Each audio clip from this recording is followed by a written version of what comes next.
Prosseguindo com o quadro Histórias do Hulk publicadas no Brasil e com a bola da vez, que é a terceira série de Grandes Heróis Marvel, publicação em formato americano.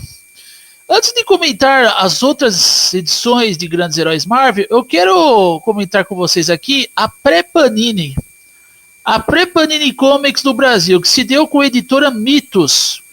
A editora Mitos está publicando algumas histórias dos super-heróis da Marvel e algumas publicações que eu acho que passou despercebido para muitos leitores. Acho que nem essa aqui que eu vou ressaltar aqui. Marvel Luz e Sombras, lá fora Marvel Shadows and Lights, que é uma publicação que traz grandes autores, Roger Stern, John Buscema, Jim Starlin, Mary Wolfman, Liam Sharp, enfim, né? Aqui os três aqui, Roger Stern, John Buscema, Jim Starlin e Mary Wolfman. E essa publicação consiste em histórias em preto e branco. E aqui nós temos uma história do Hulk. Essa história foi publicada em 2000, meados de 2000, aqui ó, pelo que consta. No Brasil, né, publicado em 99, enfim, mas aqui, enfim, 99, foi em 99 foi publicado, lá no final dos anos 90 e início dos anos 2000. Aqui uma história do Hulk muito importante, chamada Volta ao Lar, onde o Hulk é escrito pelo Roger Stern, que marcou a época nas histórias do Hulk, né, década de 80, antes mesmo do Bill Mantlo. E aqui temos a arte inigualável da lenda John Buscema, tradutor Studio Art Comics, e foi publicado na edição 3 de Shadows and Light, em 1998, aqui no Brasil em 1999. Aqui no Brasil, na verdade, foi publicado em Shadows and Light, Luz e Sombras, número 2. Essa história é muito importante, porque além dela mostrar o Hulk como ele tem que ser apresentado, monstro, obscuro, algo que remeta às primeiras histórias, mostra que o John Buscema ele estava desenhando o Hulk de forma inigualável, embora aqui seja a última vez que ele desenhou o Incrível Hulk. Uma pena. Poderia ter desenhado mais. E outra coisa também que eu quero ressaltar aqui, essa publicação, Shadows and Lights, Luz e Sombras, também apresenta uma história do Hulk, que, na minha opinião, não é tão boa quanto aquela que foi apresentada por Roger Stern e John Buscema. Mas é uma história que foi escrita pelo Bernie Wrightson, roteiro e arte de Bernie Wrightson, que também tem experiências em desenhar monstros, na caracterização de monstros, criaturas primitivas, grotescas, que é uma história onde um paciente, né, está sofrendo de uma doença terminal, de seus últimos momentos de vida, e aí, em um confronto do Hulk ali, o Hulk tenta salvar esse paciente. Eu não me lembro bem da história, mas é uma história também muito importante. Na verdade, todas as histórias publicadas em Shadows and Lights, Luz e Sombras, são importantes. E, inclusive, a Mitos lançou um encadernado compilando todas essas histórias na época. Hoje em dia, obviamente, é fora de catálogo. Algo que a Panini mesmo nunca se preocupou em lançar, né? Ou por um preço acessível. Porque essas histórias, Luz e Sombras, Shadows and Lights, são histórias importantes. A Panini simplesmente vetou. E a única vez que ela foi publicada encadernado, compilando todas essas edições, foi pela Mitos, editora Mitos, que eu vejo aqui como pré-Panini Comics. Enfim, fica aqui a curiosidade, caso vocês queiram ter a curiosidade de descobrir esse título muito bom, Marvel Luz e Sombras, ou Marvel Shadows and Lights. Bom, vamos lá. E outra coisa, né? Não vai dar para comentar muito das edições da terceira série de Grandes Heróis Marvel, porque eu vou ressaltar algumas coisas aqui. A Mitos Editora também, ela publicou em dezembro de 2001 a minissérie Sentinela, ou Sentinela, The Sentry, que é uma minissérie que, na minha opinião, é uma minissérie excelente, essa minissérie.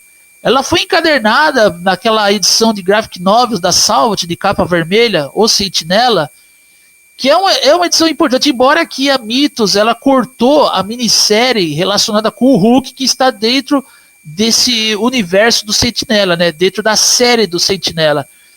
E essa série do Sentinela aqui teve o roteiro do Paul Jenkins, que passaria a escrever a nova fase do Hulk, e teve a arte muito boa do Jay Lee. que inclusive viria a desenhar o Hulk numa edição em que o Peter David retornaria no Hulk, que eu vou comentar mais pra frente. Isso aí é bem lá pra frente. Essa minissérie, o Sentinela, trata de um personagem que na verdade, a Marvel fez um retcon em meados de 2001. Em 2001, a Marvel acabou fazendo um retcon, dando a entender que esse personagem, o Sentinela, The Sentry, sempre existiu dentro do universo Marvel 616. Ele sempre existiu. Só que esse personagem havia sido esquecido pelos heróis da Marvel. Olha só que ideia magnífica do Paul Jenkins. É um retcon, não sei se posso chamar de retcon, né? Enfim, é um retcon, uma espécie de continuidade retroativa, mas muito bem elaborada pela Marvel e por todo o editorial na época. Esse personagem, o Sentinela, ele sofre do mesmo problema que o Bruce Banner. Ele é esquizofrênico e, para piorar a situação dele, ele sofre de agorafobia. Ele precisa evitar lugares que tem muita gente. Ele precisa evitar tumultos, senão ele sai do controle. E quando ele sai do controle, esse personagem, ele despeja o poder de 1 milhão de sóis. Ele faz com que esse poder de 1 milhão de sóis acabe explodindo sempre que ele perde o controle, ele fica em pânico e acaba causando destruição. E outra coisa que esse personagem, a forma como ele foi concebido na época, ele tem de fenomenal. O Sentinela possui, assim como o Bruce Banner possui o lado escuro dele, o Sentinela também possui um lado escuro chamado de o vácuo, lá fora, The Void, que é o vazio. E esse lado escuro do Sentinela tem como objetivo extinguir a existência do Sentinela, tapar a existência do Sentinela, para que esse lado escuro, sombrio, malévolo, acabe tomando conta.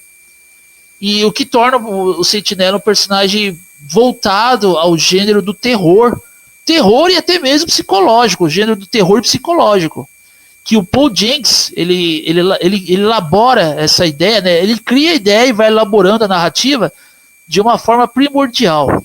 Sentinela, esse personagem. E, cara, eu vou falar por mim. Eu tenho aqui o encadernado da Salt. Eu me orgulho de ter o encadernado e me orgulho de ter conhecido esse personagem quando a Marvel, em meados de 2000 e 2001, ainda tinha ideias construtivas para criar novos conceitos nas histórias em quadrinhos. Olha só que coisa magnífica. Eu acho que muitos, né, dessa galerinha de hoje, woke, esquerdista, militante, minoria, o caramba, não sabe da importância do Sentinela. Na verdade, o Sentinela para essa galerinha só existe na versão lacrada. Eles não conhecem a versão do Paul Jenkins e do Jay Lee. Inclusive, depois o próprio Sentinela passou a ter uma série, pela ordem, o segundo volume, né? O primeiro volume foi com essa série do Paul Jenkins, com a arte de Jay Lee. O segundo volume foi o Paul Jenkins e arte do grande John Romita Jr., que eu, na minha opinião, eu particularmente considero o John Romita Jr. um grande desenhista, que ele elabora cenários realmente realistas. E claro que o Hulk, assim como os outros heróis da Marvel, ele passaria a fazer parte da vida do Sentinela. O Sentinela, com a aura dele, a aura da bondade, ele conseguia acalmar o Hulk selvagem e torná-lo dócil, fazendo com que o Hulk selvagem não ficasse tão selvagem assim. O Hulk perto do Sentinela, ele passaria a se acalmar. A versão selvagem do Hulk, o Hulk verde selvagem, que o John Byrne ali, né, nas primeiras edições de Grandes Heróis Marvel, estabeleceu como uma fera monstruosa e ainda um Hulk ainda mais selvagem do que ele era antes. Uma fera colossal, gigantesca, que o Bruce Banner sofria pelas destruições que o Hulk causava. Acabava sendo culpado pelas destruições. E o Hulk acaba se relacionando com o Sentinela, e aí, cara, temos esse alter ego do Sentinela, que é o Void, que aí temos a minissérie Hulk Sentinela, né, Sentry Hulk, que a editora Mitos não publicou, mas a Salvat, na coleção de capa vermelha, acabou publicando, e é uma publicação inédita no Brasil, que nem mesmo a Panini publicou. Não, se a Mitos não publicou a minissérie Sentry, Hulk Sentry, ou Sentry Hulk, Hulk Sentry, se nem a Mitos e nem a Panini publicou, a Salvat publicou. E quem comprou aquele encadernado sabe a importância do Sentinela e como o Hulk se relacionou com a vida dele. Como o Sentinela se relacionou com o Hulk, a vida dele, né, os problemas e tudo mais, e como o Hulk se relacionou com o Sentinela e vice-versa, né. Enfim, personagem fantástico, teve grande importância no universo Marvel, que inclusive teve grande importância na primeira e única saga do Hulk no universo Marvel, que eu vou comentar mais pra frente. Bom, enfim, feito essa curiosidade aqui, a minissérie do Sentinela. Vamos ver se dá pra falar do próximo aqui? Vamos lá. Bom, vou falar do próximo aqui, né? A Grandes Heróis Marvel, a terceira série, número 13. Que temos a estreia do escritor Paul Jenkins. Como já disse, foi o responsável pela criação do personagem Sentinela. Já entrou para a história do universo Marvel. E aqui o Hulk passa novamente, né, desenhado pelo Ron Garney, com arte de Ron Garney, e arte final do Sal Buscema, cores de Steve Buccellato, letras de Gisele, Eman Tavares, como Craft, e tradutor Sam Hart, editor original dos Estados Unidos, Tom Brevoort, Bob Ahars e Greg Siegel. Enfim, essa edição aqui de Grandes Heróis Marvel, que foi publicada lá fora em O Incrível Hulk, né, The Incredible Hulk número 12, que é o segundo volume de histórias do Hulk. Segundo volume, tá? Na verdade, o segundo volume que é a sequência do primeiro volume lá de 68, começou em 68, na verdade, de texto Astonishing passou em Incredible Hulk. E quando finalizou na edição 474, pela ordem aqui, né, pela época, teve esse segundo volume da história do Hulk que sequenciou do título Hulk, que começou com John Byrne e depois teve a arte do Jerry Ordway, tá? Deixando claro aqui. E o Paul Jenkins aqui, ele faz a sua estreia no Hulk de uma forma bastante interessante, bastante primordial, na verdade. Podia dizer aqui, exatamente como ele fez do personagem Sentinela.